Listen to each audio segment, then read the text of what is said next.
Salam solusi. Teman-teman semua, kita hari ini akan menemui beberapa kelompok dan dalam kelompok ini nanti akan mendiskusikan sesuai dengan topik-topik yang sudah dibagi. Kita berharap ada masukan, ada kritik, ada pertanyaan dari kita yang sedang mengamati video ini. Mudah-mudahan ini menjadi salah satu bagian dari proses pembelajaran kita supaya kemudian hari kita menjadi lebih baik lagi. Demikian saya kira untuk kita nikmati bersama diskusi ini. Salam solusi. Assalamualaikum warahmatullahi wabarakatuh. Kami dari kelompok 13 akan menyampaikan diskusi kelompok kami mengenai konsep dasar penelitian ilmiah guna untuk memenuhi tugas dari Bapak Usiono MA mata kuliah filsafat ilmiah.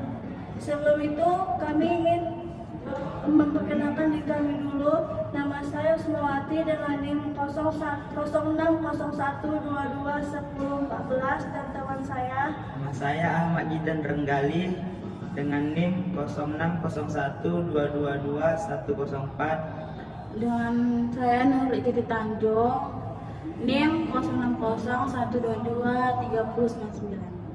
Baiklah, berikut ini akan ada beberapa pertanyaan mengenai konsep dasar penelitian ilmiah.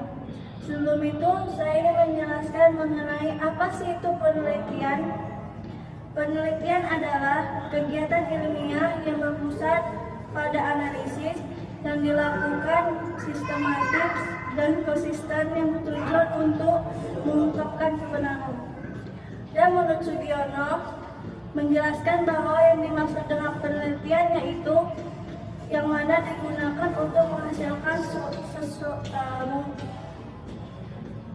dan menurut Sugiono menjelaskan bahwa yang dimaksud dengan penelitian yaitu yang mana digunakan untuk menghasilkan produk tertentu dan menguji keefektifan produk. Nah, tadi kan kita sudah mengetahui apa sih itu penelitian. Dan ini saya ingin menanyakan kepada teman saya, apa sih tujuan penelitian ilmiah itu? Menurut Artono, tujuan penelitian yang pertama meningkatkan atau mengembangkan pengetahuan. Yang kedua, menyelidiki masalah tertentu yang memerlukan jawaban. Yang ketiga, memverifikasi fenomena yang terjadi. Dan yang keempat, melakukan pengujian terhadap suatu fenomena untuk menemukan suatu teori baru. Nah, kalau menurut kamu, ciri-ciri penelitian ilmiah itu kayak gimana sih? Menurut pandangan Najir, ciri-ciri penelitian itu ada 4. Yang pertama, penelitian harus dimulai dari masalah yang ingin dipecahkan. Yang kedua, penelitian harus mengandung unsur-unsur originalitas. Yang ketiga tuh penelitian harus mengandung unsur ingin tahu. Dan yang terakhir, penelitian harus dilakukan dengan pandangan terbuka. Ada nggak sih kriteria yang harus dimiliki oleh seorang peneliti? Kalau ada, Tentu ada kriterianya. Seorang peneliti harus memiliki kriteria sebagai yang pertama, memiliki daya nalar yang tinggi. Yang kedua, originalitas atau memiliki ide-ide yang orisinil. Yang ketiga, memiliki daya ingat yang kuat. Dan keempat, dapat bekerja sama dengan tim. jenis-jenis penelitian kayak gimana? Jenis penelitian itu ada 6. Yang pertama itu penelitian berkaitan metode masalah. Yang kedua penelitian filosofis. Yang ketiga penelitian historis. Yang keempat itu penelitian deskriptif. Kelima penelitian eksperimen. Dan terakhir itu ada penelitian fenomenologis. Nah, kita kan yang mahasiswa nih, jadi kenapa kita harus melakukan sebuah penelitian? Penelitian dilakukan karena beberapa hal. Yang pertama, adanya sifat dasar manusia yang serba ingin tahu, sehingga manusia akan melakukan sesuatu untuk memuaskan keingintahuannya itu. Yang kedua, adanya fenomena yang tidak sesuai dengan kenyataan seharusnya, sehingga menimbulkan pertanyaan yang butuh sebuah jawaban. Dan yang ketiga, adanya permasalahan yang butuh untuk segera dipecahkan dan dicari solusinya. Hakikat dalam penelitian itu kayak gimana? Hakikat merupakan unsur utama yang mewujudkan sesuatu. Sedangkan unsur utama dari penelitian adalah adanya data-data atau informasi.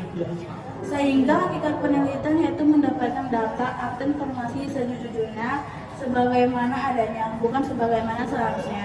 Nah, menurut hakikat yang Anda sebutkan tadi, kan sesuai dengan fakta yang ada ya kan ya?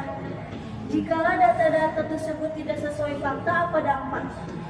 Dampak yang terjadi kalau data tersebut tidak sesuai dengan fakta akan menimbulkan berita yang hoax, yang mana akan menimbulkan pro dan kontra antara beberapa belah pihak.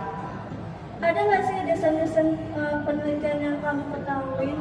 Desain-desain penelitian diantaranya adalah penelitian sejarah, penelitian deskripsi, penelitian pengembangan, penelitian studi kasus, penelitian tindakan kelas, penelitian korelasi, penelitian sebab akibat, dan penelitian eksperimen.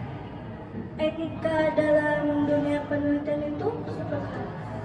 Menurut Sulistyo Basuki, etika dalam penelitian itu ada 4. Yang pertama, mempertahankan standar kerja yang tinggi.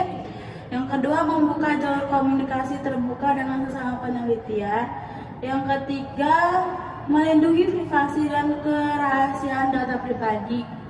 Dan keempat, jangan menggunakan teknik yang dapat membahayakan keadaan subjek penelitian. Dalam metode penelitian dan pengembangan dalam bidang pendidik, apa sih yang dihasilkan dari penelitian itu?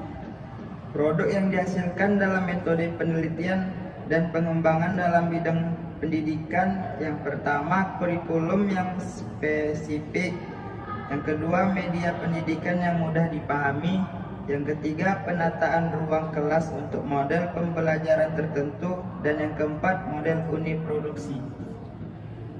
Dan ini yang itu kan, dalam meneliti sesuatu kan harus memiliki kerangka terlebih dahulu. Jadi apa kerangka yang dilakukan dalam meneliti?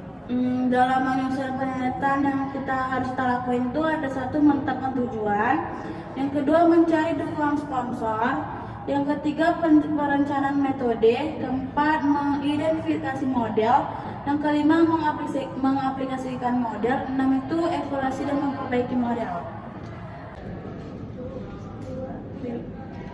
Apa sih langkah-langkah dalam penelitian? Langkah-langkah metode ilmiah. Yang pertama, memilih dan mendefinisikan masalah. Yang kedua, survei terhadap data yang tersedia. Yang ketiga, memformulasikan hipotesa.